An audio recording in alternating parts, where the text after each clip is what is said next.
美国加州最近也有较接地动，这个月初十伫咧加州外海，有人发现一条3公尺长的深海鱼。有人讲，这款深海鱼若是游到浅海，就代表可能发生灾难。但是科学家讲，深海鱼甲地动之间是并无关系。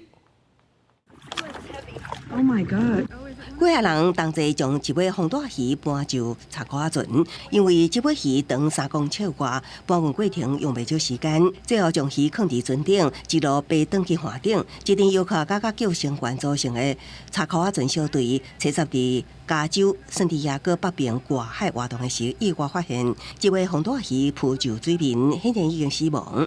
众人协助将这尾红带鱼运上车，再登去国家海洋甲大气总署的办公室，搁伫10日进行解剖，确定死因。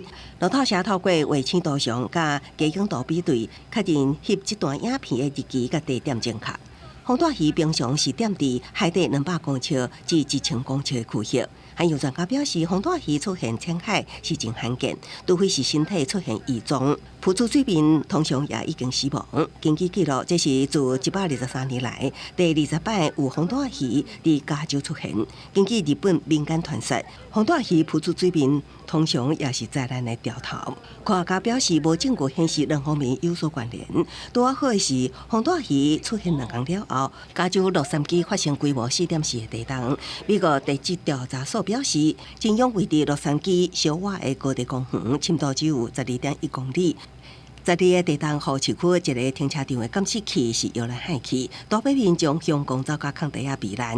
地动也造成逾100年历史的巴萨迪纳市府大楼的水管破去。空翕的影片显示，水位市政厅顶边楼层流落来。迄天市政大楼也撤离200名的职员。公司新闻刘小坤编译。